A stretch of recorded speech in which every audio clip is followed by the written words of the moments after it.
Charte de bonne conduite des partis politiques. Tsy araka ny tsaoa ely filaminana mialoha mandritra aoriany ny fifidianana ny katsaina. Nambinina gasy leo tsy navelana mangy azy tao an-tany mora ny namany sy ny vadiny. Teny malagasy very asina no ny fisiny teny hafa. Manatitra ny arapatoboka lasy tongovavy tonga sindry ato anatin'izao fotoana ny fampahalalam-baovao izao. Manasanao ampanajana naraka ny antsipirim-baovao hatramin'ny farany. Vaovaon'ny politika faritra 2020 amin'ny 13 eto Madagasikara no efa nanatanterahany antoko tsiky Madagasikara kongresy. Tsapa nandritra ireo kongresy ireo fa mijaly ny vahoaka ary mangetaheta fanovana. Iroso amin'ny kongresy nasionaly ny tsiky Madagasikara ny iray jolay io avy izao eny amin'ny Magro Tanjombato. Zavandre Mahefa, Bolava tsara. Ho tanterahina ny voalohany volana jolay 2024 avy izao ny kongresy nasionaly ho an'ny antoko tsiky Madagasikara. Fotoan-dehibe ho an'ny antoko hafa indrindra ho an'ireo mpikatroka manerana ny Madagasikara. Mandritra izany no ahafahan'ny antoko mandray fanapahan-kevitra momba ny fifidianana, amaritana ireo paikady hiatrehana ny fifidianana ary ampafantarana ny vinapam-pandrosoana entin'ny antoko. Kongresy paritra araka ny lazaiko teo 2020 no vitan'ny antoko timma amin'ny faritra manerana Madagasikara amin'ny faritra 13. Maro ny fitarainan'ny olona any amin'ny faritra any, maro ny antson'ny olona amin'ny irotsahan'ny flora valimanana, irotsaka ho filoham-pirenena amin'ity fifidianana 2023 ty. Tsara aloha tsy aivina fa ny fifidianana dia amin'ny 9 novembre 2023 raha ny nambaran'ny CENI ary ny fitondrana dia lany mandat amin'ity taona ity, izany hoe tsy maintsy isy ny fifidianana amin'ity taona ity. Raha ny antsoantson'ny olona dia ny fiverenan'ny flora valimanana ny vahaolana. Ary amin'ny fotoana io no ahafahan'ny flora valimanana manome an'izay valiteny izay hoe irotsaka izy sa tsy irotsaka, inona ny tokony atao manoloana ny toetra raha misy eto amin'ny firenena. Efa ao anatin'ny fanomanana tanteraka io kongresy nasionaly io araka izany ny antoko ka efa misy ny fandaminana napetraka ao amin'izany. Isy ny fandaminana toy izao no manao hoe ny olona rehetra izay hiditra eto amin'ity toerana ity dia tsy maintsy sur présentation na badge avokoa. Ka misy izany ny fizarana badge manomboka amin'ny alatsinainy faharoa ambin'ny folo ny volana jona ho avy izao dia ny any amin'ny arrondissement sy ny périphérique zany district périphérique Ambohidratrimo, Faradrano, Atsimondrano, izany hoe atao amin'ny faritra Analamanga, ny any amin'ny arrondissement Enina-Antananarivo renivohitra disy badge any amin'ireo député ireo miaraka amin'ny distim. Ary ho an'izay olona tsy afaka manantona an'izay ka te maniry ny anatrika ny congrès national ny antoko timma ao anatin'ny mpikambana na mpanaradia dia isy ihany koa ny badge ao amin'ny QG Belair ao QG Belair ny timma ary misy koa ao amin'ny MPS eny Anosipatrana. Ka izay zany no anaovana fanatananantsika rehetra sahady mba hiomana dieny izao amin'ny fanatanterahana ny congrès national amin'ny voalohan'ny volana Jolay io satria zava-dehibe loatra ho antsika na ny fanapahan-kevitra ho raisin'ny antoko eto amin'ny firenena mahakasika ny fifidianana na ny hoavin'ny antoko sy ny firenena mihitsy ary amin'ny zavatra tokony atao ka aleontsika hanao samy zava-dehibe an'izay fotoana izay. Mpikatroka timma tsy latsaky ny roa alina no andrasana ety amin'ny Magro Tanjombato hanatrika io kongresy nasionaly io. Toerana mifefy no anatanterahina izany ka tsy tokony hisy ny endrika sakatsaka nataon'ireo manam-pahefana ho ny fanazavana. 70 andro tsy atapera ny feptom-piasan'ny filoha mbola tsy nivoaka ny datim-pifidianana ofisialy sy ny didim-panjakana miantso ny olo-pirenena hifidy. Aiza ho aiza ny tena fahafinoana ny fanjakana iroso amin'ny fifidianana. Fa ny adiadiana nataon'ny Zavandre Mahefa eo amin'ny sariny Mathieu Prince. Miantso ny mpitona fanjakana hamoaka ny datim-pifidianana ofisialy sy ny didim-panjakana miantso ny olo-pirenena hifidina avy amin'ny antoko tiako Madagasikara. Tsy tokony salasala moka izany mihitsy ny mpitondra raha tena vonina tokoa hanatanteraka io fifidianana io ho ny fanazavana. Ny antso foana izay hatramin'ny voan'ny teniny CENI hoe 9 novembre ny datim-pifidianana premier tour. Dia efa ny antso izay teo anivon'ny gouvernemanta hoe avoay ilay daty, avoay ilay décret mba ahafahan'ny rehetra manana toky fa tena hisy ny fifidianana, ahafahan'ny rehetra ihany koa miomana. Satria na ny candidat mila miomana, ny olo-pirenena mila miomana, terenao izy hosoratra anaty listy fifidianana nefa inona ny antony tsy mbola amoahanao an'ilay convocation des électeurs. Marina hoe voalaza ny lalàna dia hoe 70 andro farafahakeliny fa tsy voatery andro 70 andro raha tena manana fahavononana ianao mba hanana ny olona fitoniana sy hanana ny olona fahavononana dia tsara ny mamoaka an'izay meloha raha tena madio izy ary raha tena vonona anao ny fifidianana madio sy mangarahara izay eto anivon'ny antoko timma dia miezaka manentana ny olom-pirenena foana mba hampiakatra ny taux de participation io miezaka manentana ny olom-pirenena foana zay isoratra anarana anaty lisy mpifidianana miezaka ny manentana ny olom-pirenena foana zay hoe aro maso akaiky ny fifidianana fa aizany ezaky ny fitondram-panjakana manao an'izay ezaka izany hoe aro maso akaiky ny fifidianana aizany ezaky ny fitondram-panjakana miteny hoe ity ny tatim-pifidianana ka alohantsika samy homana aizany ezaky ny fitondram-panjakana miteny hoe ity ny tatim-pifidianana samy misoratra anarana efatra any amboalohany ny antokotiko Madagasikara no miomana fatratra amin'ny fifidianana io ho ihany ny fanazavana atsika soroka ihany koa any amin'ny fanarahamaso izany. Eo amin'izay vaovaon'ny politika izay ihany nampafantary ny FES Androany ny momba ny sata fitondran-tena mendrika ho an'ny antoko politika na ny charte de bonne conduite des partis politiques. Iantoka filaminana mialoha mandritra ary aorian'ny fifidianana no tena tanjona amin'ity sata ity satria samy anaiky ireo andindiny voalaza ao anatiny ireo mpisehatra politika izay mame indrindra ny fitsipim-pitondran-tenan'izy ireo. Asin'Andriamalala Tahirena. Misy 120 ilay sata mirakitra ny fitondran-tena mendrika ho an'ny antoko politika izay novolavolan'ny antoko politika ihany izay notorian'ny FES na ny Frederic Ebert Stiftung. 500 ireo mpahatsehatra ara-politika eto Madagasikara no nandray anjara namolavola azy ity ka nisan'izany ny antoko PSD, Arema, Leader Fanilo, AVI, TIM, TGV, HVM, MMM, RTS, ny MTS. Efa narahana adihevitra mialoha ny fandrafetana io sata mirakitra ny fitondran-tena mendrika ho an'ny antoko politika io. Tsy misy afa-tsy ny filaminana mialoha mandritra ary aorian'ny ny fifidianana ny tena katsana amin'ity sata ity raha ny fantatra. Ny point fort ao anatiny aloha zany dia samy nizara ny aiainy tao ny ireo mpisehatra ara-politika voalaza ho avokoa ireo zavatra tokony hotandremana ary indrindraindrindra ny fitondran-tena ara-moraly sy ara-etika izay tsara nanan'ireo mpisehatra rehetrarehetra na ireo kandida na ireo antoko politika mandritra izany fifidianana izany. Inona no antoka? Ny antoka dia olon-dehibe mifanome teny ierana ary matoa manao sonian'izany dia manaiky. Izy ireo ihany no ataontsika hoe ifanoro ary tena hoe izay moa ilay fitenenana ohatrany hoe manany ihany fa hitany havana eo zany izay tsy anaza ny teny mierana fa olon-dehibe samy manao sonia izy ireo izay rehetra manaiky manao sonia n'io sata io. Efa misy any lalana mifeny fifidianana sy ny antoko politika manoloana ny fanomanana fifidianana saingy ity charte de bonne conduite des partis politika ity kosa dia mbola ambony mihoatra zany satria ny feon'ny fieritreretan'ireo mpanao politika no baiko azy ary soniavon'izy ireo ity sata ity. Ny charte sy ny lalàna ireo mifeny fifidianana dia tsara aloha ny manamarika fa ny lalàna dia natao ho an'ny rehetrarehetra. Zay mihitsy zany no caractère ny lalàna général, impersonnel, obligatoire. Ny charte de bonne conduite dia fifanarahana eo amin'ireo parti politika na antoko politika zany izay manao engagement na manao signature an'ilay charte.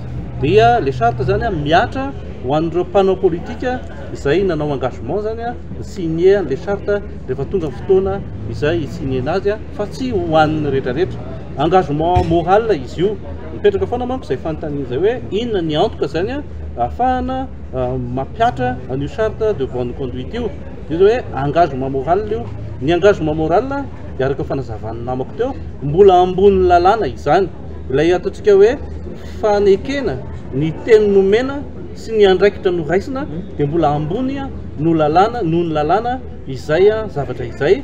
Ka io zany hoe za napetraka nisy fanontaniana napetraka moa hoe aingy avao ho an'ny fanaovana politika eto Madagasikara zany zay zavatra izay.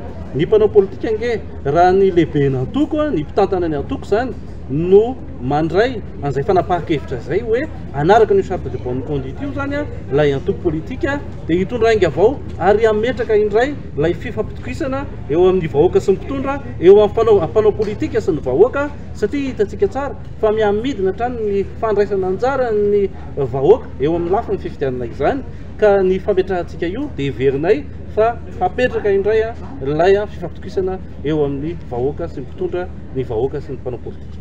Raha tsy misy ny fiovana dia ny 20 jona ho avy izao no anaovan'ny mpanao politika soni io satana ekeny rehetra io. Androany no nampahafantarana ho an'ny daholobe ny fisiny'ity sata ity ary diso avokoa ireo resabe mandeha manodidina an'ity sata ity. Tsy misy afa-tsy ny fitsipitondran-tenan'ireo mpanao politika na mpiantsehatra politika na kandida ny voarakitra ao anatin'izany izay hikatsahana fitoniana mialoha mandritra ary aorian'ny fifitianana. Tsy manam-bola intsony ny komina Antananarivo renivohitra ho ireo mpanolotsaina tanàna telo Lira Faralahy Toavina Ralambomahery Clémence Rarinirina. Antony tsy maintsy iritsona amin'ny fifitianana fa tsy tetezamenta intsony satria fahita ny tsy fahombiazana ara-pitan'ny tanàna eo amin'ny komina renivohitra Madagasikara. Asin'Andria Malala tahiziny anatrany. Ataon'ny komina Antananarivo renivohitra fitadiavam-bola miompampana ny SMGD ka maro ireo velotaraina amin'ireo mpanolotsaina tanàna ireo mpanolotsaina tanàna ireto. Eo ihany koa ny fahatarany tambokaraman'ireo mpanolotsaina izay niatrika fivoriana tamin'ny vola martsa lasa teo kanefa omaly vao nivoaka ny vola. Eo ihany koa ny olana maro sedrain'ny mpiasa eo amin'ny komina Antananarivo renivohitra izay manam-pirofo fa tsy manam-bola intsony ihany koa ny komina Antananarivo renivohitra raha ny fanazavana. Volana martsa hoe sika no nivory farany martsa nandray avril kely fa volana jontsika izao tao vao omaly vao na tamin'ny farany herinandro teo vao nivoaka ohatra ny indemnité de session tao anatin'izany mitaraina aminay foana ihany koa ny mpiasa mpanatanteraka eo anivon'ny commune ny amin'ny fahatarany ny karama dia ampy angamba izay naporofona aminareo ny amin'ny tsifisim-bola tsy fahombiaza pitantanana sotro izao. No antony mahatonga an'izany rehetrarehetra izany nandinika budget tamin'ny farany any aranana hita teo ny tatitra nataon'ny tale isa-tsokajiny fa banky tokana dia izao tsy mahomby ny fitantanana rehefa mila mpitantana hafa izay no anitrikitrihanay ny hoe fotoana tokony hisainana ireo ratsamangaka rehetra mpikarakara fifidianana ny amin'ny eritreretana ny fifidianana kominaly ihany koa izao fotoana izao. Hatreto dia tsy misy tohiny intsony ny raharaha mafana mamofona kolikoly tao anatin'ny komina Antananarivo renivohitra tahaka ny fikasana amono an'ngaben'ny tanàna ny raharaha SMGD ny findramam-bola tao amin'ny knapsa sy ny maro hafa. Fa nitsidika ny nambinina raha Irimampianana nambinina gasy leo teny amin'ny fonjana Tanimora androany ny mpanolotsaina tanàna Clémence Rarinirina Lira Faralahy Ry Toavina Ralambomahery tsara-drary ny nanjoa ny nambinina ho izy ireo ary fantatra fa tsy azo notsidiana ihany koa ity mpanao politika tanora ity raha nambaran'izy ireo androany fanadihadiana. Tsy nisy navelana manga ny nambinina raha Irimampianana na inambinina gasy leo androany ireo namany eny hatramin'ny vadiny aza dia tsy navelan-tsidika azy tao am-ponja. Anisan'ny tsy tafiditra tao anatin'ny fonjana Tanimora misy anambinina ihany koa ireto mpanolotsaina ny tanàna Antananarivo renivohitra ireto. Rehefa tonga izay androany hoe amangy ny eo an'izay hoe miray fo aminazy izay dia misy teny voarain'ny tompona andraikitra moa izany fa tsy azo vanginy izy ary ny zavatra hitanay teo na nivady andefo mandry azaka hoe tsy afaka niditra tao tsy haiko nanomboka androany angamba izay ka nazavana ny menanay dia izay hoe manana ny lehibe koa dia manaraka an'ilay izy tohatra ny misy mpanao gazety eo ivelany ao fa dia tsy azo vanginy izy izany. Efa nisany fampiresahana teo amin'ny nambinina sy ireto mpanolotsaina ny tanàna ireto afakomaly ka nametrahany nambinina ny ayainy manona ny fisamborana azy izay tsy mpitarika ny fitarian'olona tetsy amin'ny kianjany 13 akory. Satria efa eno ny vaovao ny amin'ny hoe nahazo sous contrôle judiciaire i Doris Rakoto Samuel dia naneho ny alahelo zany nambinina ny amin'ny hoe ahoana moa zany izy izay nanotrina fotsiny ihany an'ilay hetsika mbola mananjanaka kely ihany koa izy satria heritaona sy tapany zanany farany maninona moa zany izy no napidirina ponja vonjomaika natao placement sous AMD dia nefany ny olona izay tena nitarika zany no nahazo placement sous contrôle judiciaire dia nametraka fantaniana zany nambinina manoloana an'izay sy nametraka aya ihany amin'ny hoe fa inona ny zavatra mitranga amin'izao fotoana izao moa ny mpisolo vavany nambinina dia efa miezaka manao opposition na fanoherana n'izay resaka placement sous mandat de dépôt zay dia ho hitantsika hoe manao ny fivoarany. Pejiny raharam-pirenena mikoroso fanatanteraka ny firenena ankehitriny tsy nisy azo noraisana ny politika mpampandrosoana nentin'izao fitondrana izao. Itapoky itam-pirenena fa mihamantra ny malagasy. Ny fanamparam-pahefana amin'ny alalan'ny fanampenam-bava sy herim-pamoretana atao amin'ny mpanohitra isisany vahaolana itazona ny mpitondra ny fahefany. Zavandre Mahefa mbola havatsara. Ity fitondrana ity no nitondra endrika ratsy indrindra ho an'i Madagasikara nandritra izay 13 taona nazahoana ny fahaleovan-tena izay. Sahirana amin'ny lafiny rehetra ny firenena na izany ara-tsosialy na ara-toekarena. Raha samy ratsy ihany aleo aza tamin'ny fitondrana teteza mita toy izay amin'izao fitondrana izao ho ny mpanao politika. Raha ny fomba fijeriko amin'izao fanapa amin'izao fahataperany mandany filoha repoblika 3 volana sisa zao dia mbola azony jerena raha le tagny amin'ny teteza mita tagny. Tsy mampitara ratsy zany mbola azony jerena zany fiainana vahoaka tamin'izany fa raha tamin'ity mandara dalàna everina fara-dalàna ty nomenana lalaka indray zany le filoha amin'izao sy ny mpiarady aminy zay vao tsy natao avoaka an'izay vina nitiko tenena zany isaky gnavy amin'ny Andriamatoandro Rajoelina ny fitondrana dia mikorosofana le firenena zay zany bilan hitako aloha zany amin'ny fotsy miangatra sy hoe mahavaty amin'ny fanoherana anahy fa maso mijery mahita tsy miangatra angamba ny voaka malagasy amin'izao fotoana izao satria rakapoakambary taloha 700 700 zany zavatra zany matokony natao hoe bilan amiko zany amin'izao izy efa arivo eto ampovoany raha ty zany kapitaly Madagasikara. Ny kobakambava sy ny fampandriana drisan'ny malagasy no tena nataon'izao fitondrana izao ho ny fanazavana. Fa io foto-drafitrasa mitokana ary mbola mametraka vato fototra io zany fampiasonana io zany aminay. Fampanantenana raha sy vita ary sy atao fa manevre dilatoire zany manevrena fotsiny ary eo le mahatonga anay hoe sy vonika hiditra amina fifidianana misy ity fitondram-panjakana ty i manevrena amin'io izy zany miseho tsy miraharaha ninina mihitsy amin'ny zavatra amin'ny fahitana anazy fa io moa zany etody sy misy fagnataova miverigna eo manoloana ireo sakatsakana sy herim-pamoretana ampiasain'ny mpitondra dia tahotra mafy ny filomary karavalomanana sy ny mpanohitra no antondreny ho ny fanazavana. Regny zany fandraisana fanapahan-kevitra fatahorany sahady ary eto dia mitodika amin'ny ministeran'ny intérieur hoe mampatsiahy ihany ty resaka ordre public anareo ty efa mifangaro voraka izy ty efa tsisy tsony zany le démocratie eto anisan'ny conditionnalité takin'ny mpamatsy vola ny fahalalahana maneho hevitra fa raha vao tsisy zay dia tsisy famatsiam-bola ho azonareo eo ka rehefa tsisy famatsiam-bola ho azonareo ao dia gasy rehetrarehetra zany condamné. Fandadizana hitady fanampina no mety hotoatin'ny fionany amin'ny filoha malagasy sy ny filoha frantsay Macron ho ny solombavam-bahoaka ny Madagasikara sady lehibe ny vondrona parlementaire tiky Madagasikara fetrara lamozafo milolona. Ny ankoatra izay dia ladinika tsy misy antenaina raha ny vaovao dia amin'ny herinandro ity no isy izay fionany eo amin'ny rotonta izay. Afatra Soldrabe mbola havatsara. Fionana fahaefatra eo amin'ny Rajoelina sy Macron ny atao an'i Paris rahampitso raha ndrakitra ihany araka ny vaovao l'Express frantsay ny sabotsy teo. Roa ny fionana nataon'ny Rajoelina ao Eropa amin'ity herinandro ity ka isany manitikitika ny sain'ny mpanara-baovao ny fionana amin'ny filoha frantsay. Araka ny vaovao dia Rajoelina no nangataka ity fionana ity. Fampandriana drisa tsy misy azo antenaina io fionana io fa toy ireo telo teo aloha nanomboka ny taona 2012 hoy ny solombavam-bahoakan'i Madagasikara. Ny resaka Îles Éparses nampanantenaina tamin'ny taona 2012 dia mbola tsy azo hatramin'izao. Taoko hoe fandrendrehana saim-bahoaka aloha voalohany indrindra no nisy fandrendrehana le malagasy famitahana n'ilay vahoaka malagasy no nataon'izao mpitondra fanjakana tarina Andriamatoandro Rajoelina zao nandritran'izay efa taona sy tapany mahery nitondrahan'izay farany hoe ny fomba sy ny eritreritra tanterahany zany hoe any fanakalozana olona ilany moa mbola tsy voatsara na tsy mbola condamné akory tsy voaheloko dia zay anankiray sy ny Îles Éparses tsy manana heridika an'izany raha ny firenena malagasy sy ny filoham-pirenena hoentina mifampiraharaha mifanatrika amin'ny firenena frantsay zay aloha dia tsy azo lavin'izay ary tsy azo eritreretina akory ary tsy anaiky an'izany mora foana ny eo fa dia fandrendrehana sy fandrebirebena saim-bahoaka no zavatra tian'ilay fitondram-panjakana atao mba hanafenana ny tsy fahombiazana tamin'ilay fitantanana.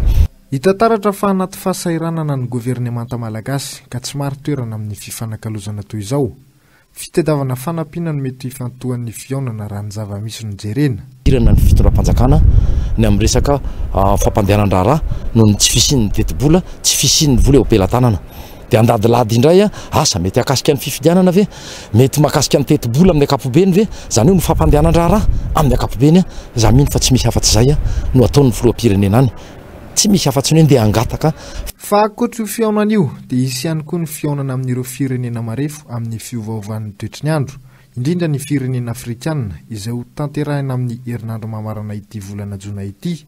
Finiavana avy amin'ny fanjakana frantsay ametrahana ny fiara-miasa vaovao amin'ny famatsim-bola ho fiadiana amin'ity loza miatra amin'izao tontolo izao ity no tanjon'ny fiaonana. Vaovao avy any Nosy Be avoay lohany eny amby 20 jony ny Nidonia, tsy medrika azy ny fonja ary olona mbola tsy salama ny tenany.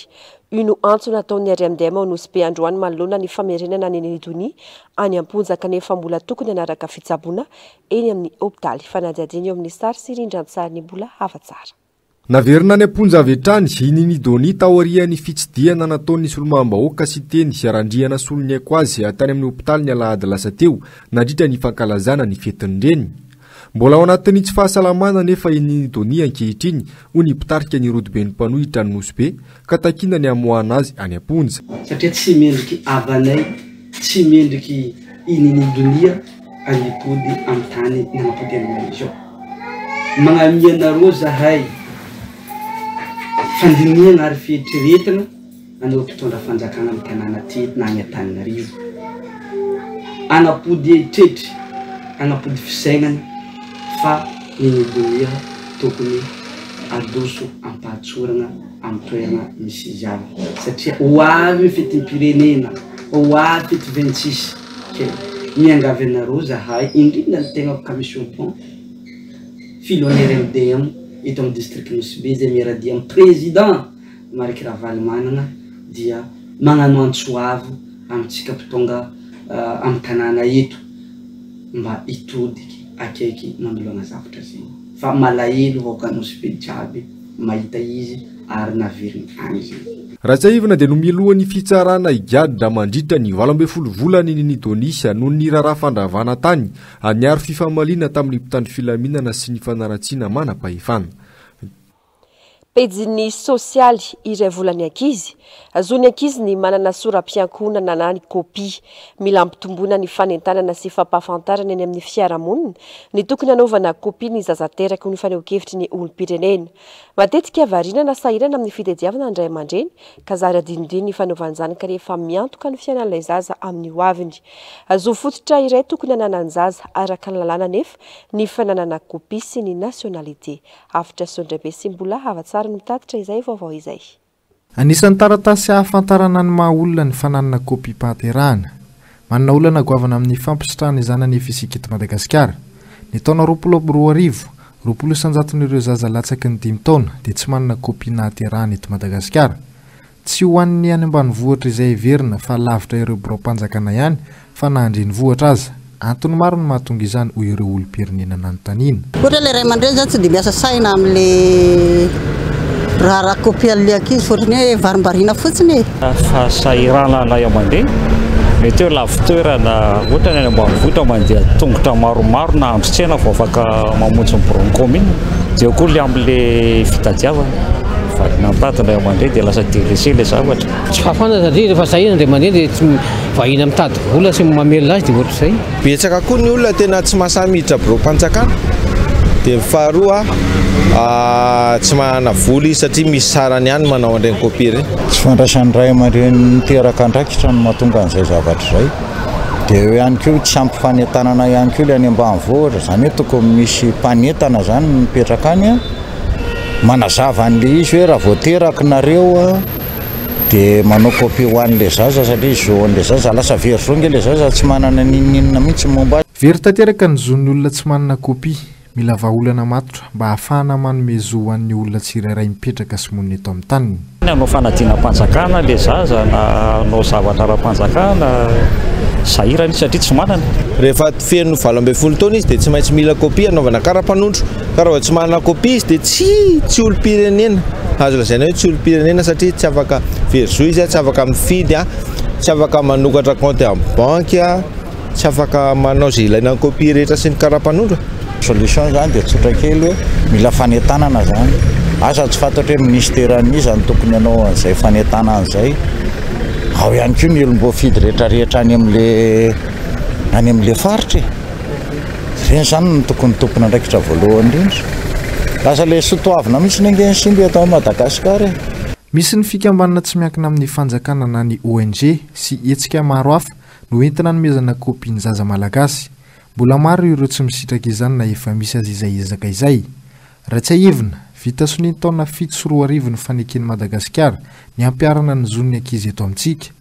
Ireo amin'ireo zon'ny ankizy voafaritra ny taona 7,770 nefa ny fanomezana azy ny kopia. Mbola maro ny zo voahososy eny amin'ny fiarahamonina eny noho ny tsy fahalalana sy ny tsy fahafantarana. Lafy vaovao hafa tanteraka mbola lavitra nezaka raha ny ady amin'ny kolokolo no resahana eto Madagasikara. Ny ambaratonga rehetra manomboka any amin'ny faratampony ka hatraty amin'ny farany ambany dia mandray kolokolo avokoa eto amin'ny firenena. Raha ny tatitra dia 5,4 alina tapitrisa ny fanodikodiana mbola mpanjakana tratra.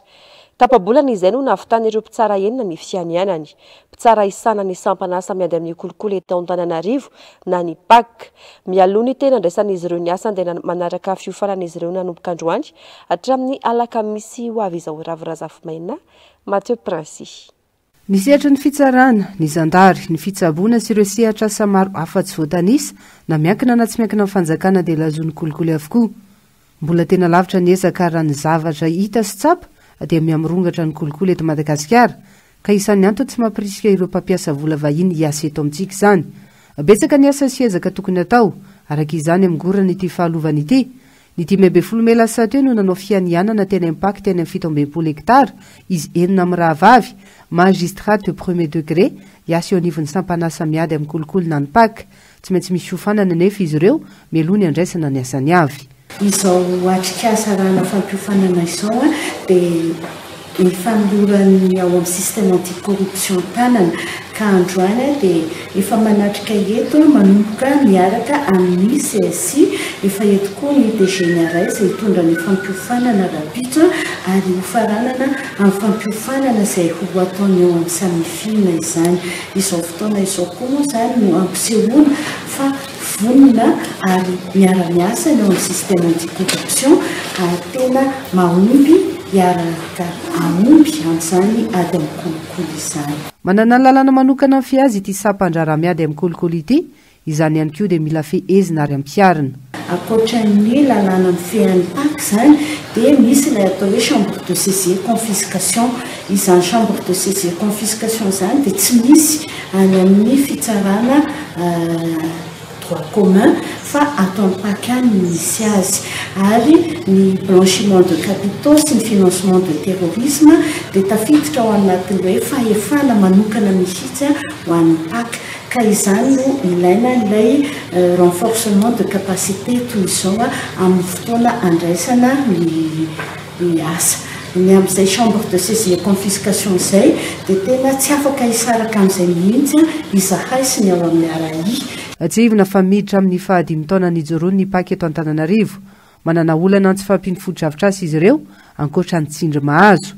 Araka ny tatra nivoaka ny rajona teo antaona 2022 dia 940 miliara ariary ny fanodikidinam-bola teo anivon'ny fitantanany raharaham-panjakana. Olona mandina 300 isa kosa no voahelikikadra raha ny tatra hatrany. Fa tsy mafeny teny malagasy ny akamaroantsika malagasy. Antony mahatonga izany fampifangaroana azy amin'ny teny vahiny.